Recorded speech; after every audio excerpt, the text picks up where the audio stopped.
same things we struggle with today. He struggled with faith. He struggled with believing in a place where belief didn't seem to matter. That's where you live right now. Belief doesn't seem to matter here. Love doesn't seem to matter here. Kindness does not seem to matter here. He struggled with that. Then he considered to himself, go ahead. These things, and they all were made through me alone. All of these things were made through me.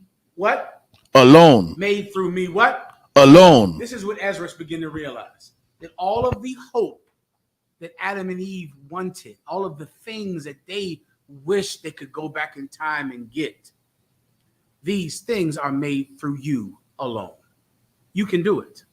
You can do the thing that they couldn't. Instead of looking at them and their sin and their crime and their mistakes, you could have this treasure.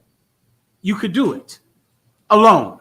The Bible says this, that the kingdom of heaven is like a city set upon a hill with only one path to go therein. And the path is only big enough for what? For one man to go at a time. That's this work. And you don't have to think about the mistakes of your father, of your mother, of your ancestors, all of the hope that blacks and Hispanics have ever had going back to Adam and Eve. You could fulfill them in yourself. You could fulfill the hope of your nation in you, the hope of your people in you. You could do it. You could have the thing that the slave died without having. You could have that thing. You could achieve it. It's in you to do it. Keep going. And through none other, by me also they shall be ended, and by none other. Nobody else. And through me they shall be ended. What shall be ended?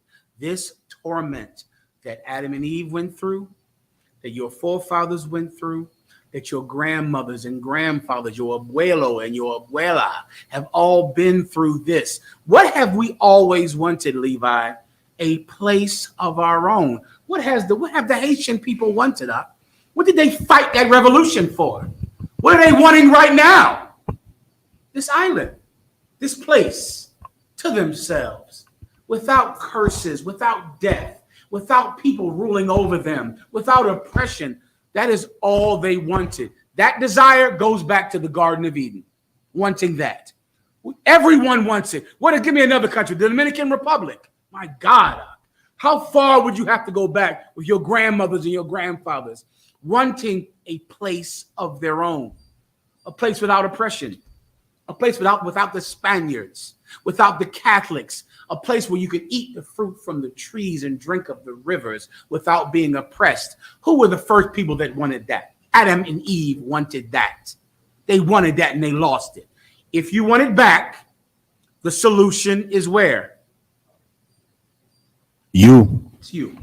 You're the solution. You understand? Anything else? The water. Kind of my precept, unless can I or not? I got it. What time I got to roll? I got to roll at early time, Tazaria. Let me send it to you. Hold up while I'm doing this. Go ahead. Also, Houston had a question if you wanted to take that. Go ahead, Houston. Go ahead. Shalom. How about you, Mr. Bakutum?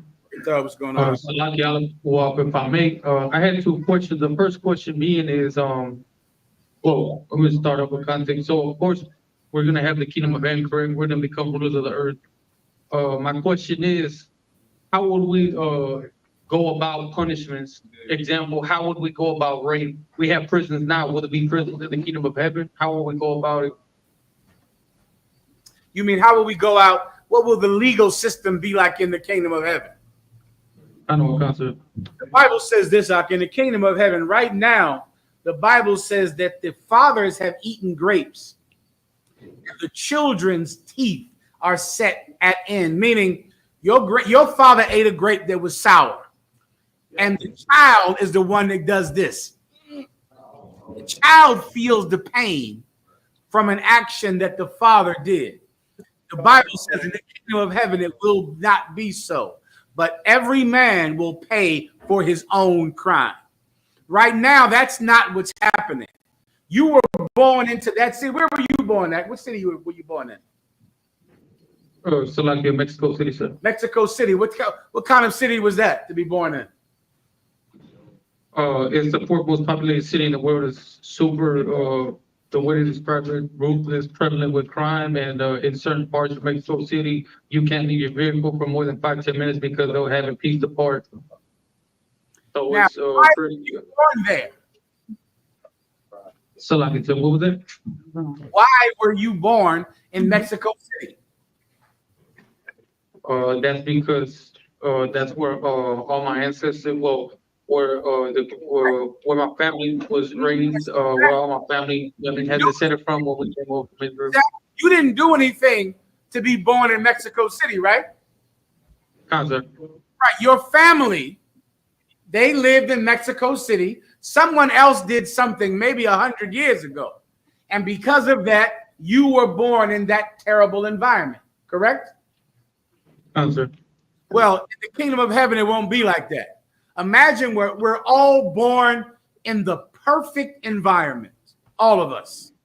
We're all born in a perfect place where your influences are to do good and to be righteous. Still, there will be some people that will decide to be wicked. Those people will have their heads chopped off in the kingdom. Their backs will be whipped. But it won't be because, you see, when people from Mexico City commit a crime, what could their excuse be? It's a car. So like I said, the conditions for that's just that's how it is. You can say I was born in Brooklyn. I was born in Bed-Stuy. I was born in Queens. I was born in Harlem. I was born in Mexico City. I was born in Haiti. So I commit certain crimes, but it's not my fault. My father ate that grape, and my teeth were squeezed because of what he ate. I got the sour taste because of a grape that he ate. In the kingdom of heaven, every Black and Hispanic will be born into a society that is completely righteous, pushed righteousness. There will be no one that influences you from the government to be evil. But even in the kingdom of heaven, someone is going to want to be evil. They're going to be whipped. Their heads will be chopped off. Someone will appear in their house. You'll smell smoke. That'll be me. You'll smell incense and cinnamon. You smell that, I'm in your home. One of my dreams. Yeah, I sure. That's one of my dreams. And you just, oh shit. You start sniffing. Oh, that's Francis, that's cinnamon. Oh my God. That's it. Yeah, that's it for you, young man. That's all. There will be a justice system in heaven. There'll be police, priests that carry out justice. But you won't do crime because you were born in that environment. Nah, you'll be born in a righteous environment, just like Levi. Just like Born in a righteous environment. Adam and Eve. Sir. Most High Adam and Christ. Eve were born in a righteous environment. They still sin, right? They wish they could turn back the clock. You can. You're going to turn back the clock. You're going to be in a place where all of your influences from the government will be righteous. If you still decide to do their same sin, you get your head chopped off. Simple enough to understand. You good to go with that, Yashikar? Real quick, sir. So like if I may, so example, just a little context. I know right now, throughout, all the Issachar community, even some of the other more southern tribes, they are very prevalent with Santa Muerte. So example, say you had the attention of all the followers of the Santa Muerte right now, and they decide to ask, well, why should I follow, the Most High? Or you had their attention right now. What would be something that you would be able to tell them directly to them? Or what word of advice would you give them? Or if you had their attention, what would you tell them? No problem. Let me just explain to everyone what you're talking about. First, give me Luke 17:4. I'm sorry. Go ahead, Warrior. Give me Luke 7 and give me Acts 26:18 then. Okay, the followers of Santa Muerte is speaking about a goddess that many people who sell drugs or who get in gun violence and involved in that, they worship this. It's an image of Mary that's like a skeleton, and she's in essence the goddess of death, and they worship the goddess of death. And what Yashikar is saying is that if we had the attention of everyone who worships the goddess of death, what will we tell them? If you worship the goddess of death, the god Santa Muerte is not a Hispanic god. It is not the god of the original people of Mexico. It is the god of white people. I just brought this up earlier, Houston. Do you think if you worship Santa Muerte, do you think that's the god of the original people of Mexico? It is not. It is a white god.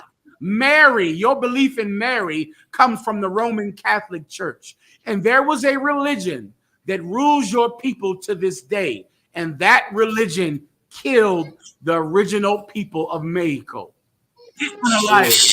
It slaughtered you. If you worship the god of death, you worship white people. That's the oppressor is the god of death. Mary is a white woman, a goddess in the Catholic Church.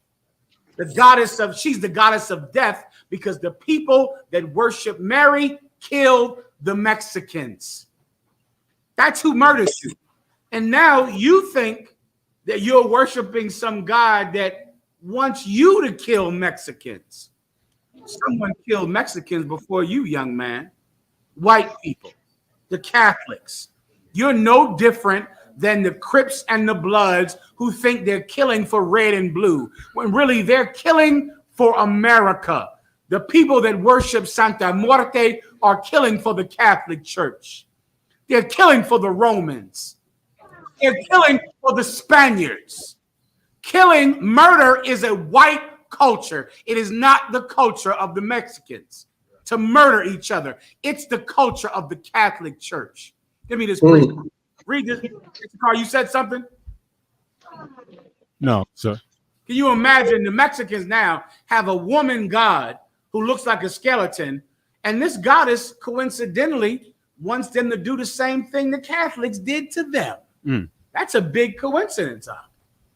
That's a coincidence that this Catholic goddess wants you to murder Mexicans when the Catholics came to Mexico to murder Mexicans. Now you kill each other thinking it's Mexican culture. It's Catholic culture. Santa Muerte is Catholic culture. It's not Mexican culture. Let me give you Mexican culture. You want to see this? Where's he at? I don't know. Acts 26 and verse 18. Do me a favor. Go to Acts 26 and 18. To open their eyes. Let him read if you could. Someone grab my bag from the back. You got a Bible lock or you don't have one? I don't think he has one in front of him. So like a survey. Any other one? 6 and 18. Is that what I said? That's the one you said. Sir. Hold up. It might be Acts 26, 18. Yeah. I don't count the. Read it. Yeah, I'm sorry. Acts 26 and 18. Go ahead. This is Acts 26, 18. 1 second. Read 17. I don't count. Acts 26, 17. Delivering thee from the people and from the Gentiles. Doing what? Okay, let me see him. Doing what? Do what? I'll take that up. Delivering thee from the people. Listen, if you worship Santa Muerte, you need to be delivered from those Gentiles, from that Catholic religion that has you murdering your own people as if it's a religious practice. Right. The reason you think it's a religious practice is because the Catholics murdered Mexicans for religious practice. They murdered you at one time thinking it was God's will. Now Mexicans murder each other thinking it's God's will. You behave like a Gentile. Jesus Christ came to deliver you from the Gentiles, to deliver you from the Catholics and from the Spaniards who caused you to hate each other and think it was your idea. Continue. Verse 17. and from the Gentiles, unto whom now I send thee. Verse 18, to Until- open their eyes. One more time. Say it again. Verse 18, and from the Gentiles, unto whom now I send thee. Unto whom now I send you. Now here we are now sent to brothers and sisters who behave like Catholics.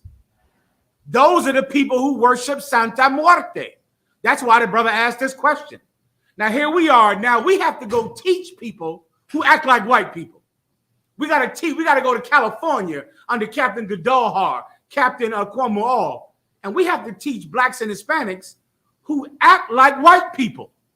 How do they act like white people? They murder. Now here you are. You're a Mexican acting like a Catholic, acting like you come from Spain or Madrid. You act like you come from Madrid. Now we have to teach you now. You follow Santa Muerte. You follow the goddess of death. Who in the hell would do that, knowing what the Catholics did under that same religion, under that same belief? We're sent to you, you followers of Santa Muerte. Now here we are, sent to you. Keep going. Unto whom now I send thee. Verse 18, to open their eyes. To do what? To open their eyes. Can you imagine trying to raise a family, make a living, and your God is the goddess of death? We have to open your eyes. You're asleep.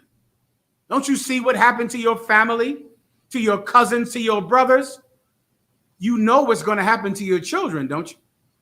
Your children are going to die because you worship death. You think it's normal to worship death because you think it's normal to die, because you're Mexican, because you're La Raza, because you think you're the people that are supposed to die every day. You're not supposed to die. You were murdered by an evil man.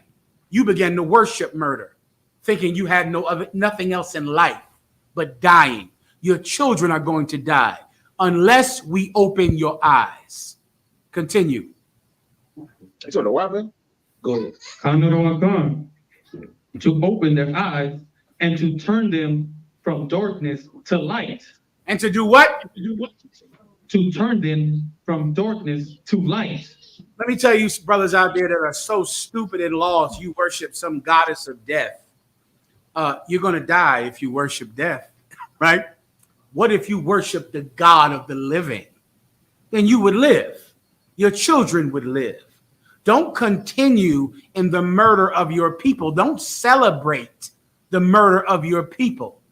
Don't worship the God that your oppressor worshiped, that gave your oppressor license to murder Mexicans, innocent brothers and sisters. If you worship the God of life, your children will live. The children that come after them will live.